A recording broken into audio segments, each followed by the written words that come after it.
Comencem la sessió amb el primer punt de l'ordre del dia, que són les preguntes al Govern. La primera és sobre l'aplicació de les propostes del document Propostes i reflexions en matèria de transparència i regeneració democràtica, que la formula l'il·lustre senyor Oriol Amorós del grup parlamentari d'Esquerra Republicana de Catalunya. Sí, senyor conseller, suposo que vostè és ben conscient que un dubte plana sobre tots nosaltres i que cal donar respostes clares. La legitimitat democràtica de la nostra condició depèn de l'honradesa amb la que actuem, però també amb el nostre compromís amb l'erradicació de la corrupció i de les seves causes.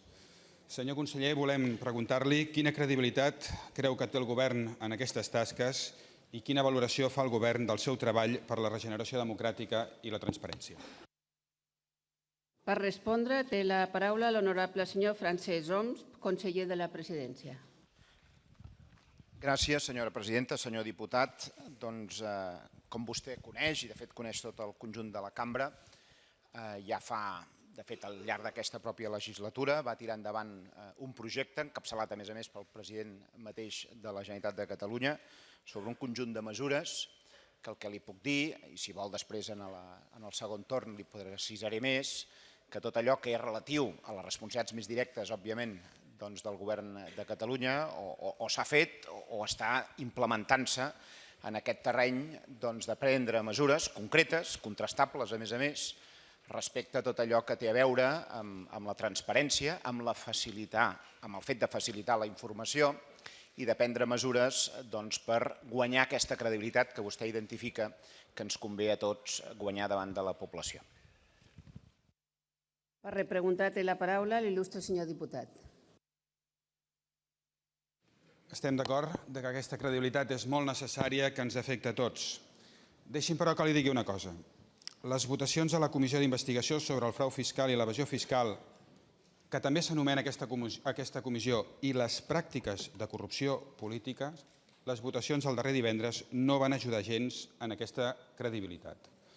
La ciutadania, tots plegats, estem farts i fastiguejats en aquesta matèria. I, per tant, no podem fer la vista grossa, no pot ser que vostès, com varen fer amb el PP i amb el PSC, es tapin les determinades vergonyes en aquesta matèria. Voldria saber el seu criteri en preguntes molt concretes. Li sembla que Macià Alavedra i Lluís Prenafeta tenen coneixement de pràctiques de corrupció política?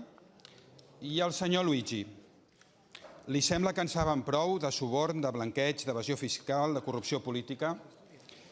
L'exalcalde Bartomeu Muñoz, receptor de sobres per renovar concessions, en sap prou de corrupció? En saben prou com perquè compareguin en aquesta comissió? És presentable que sigui vetada la seva compareixença? Un moment, senyor diputat, disculpi.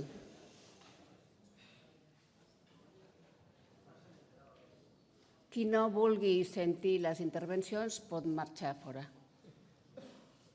Continuï, senyor diputat.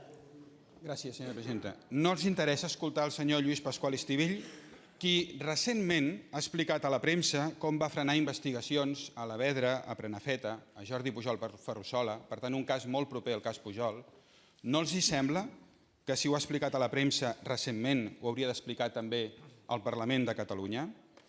O no els sembla que el seu col·laborador en suborn continuat, el senyor Piqué Vidal, és un expert consumat, un veritable professional en aquesta matèria?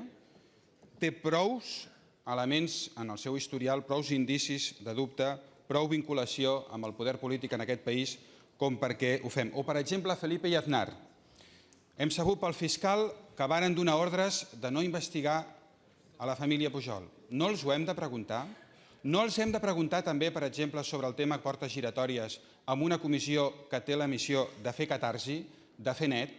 Hem de fer un gran camí junts, però l'hem de fer sense aquest pes, sense aquest llaç, cap a un nou país net de corrupció, net d'aquest tipus de pràctiques.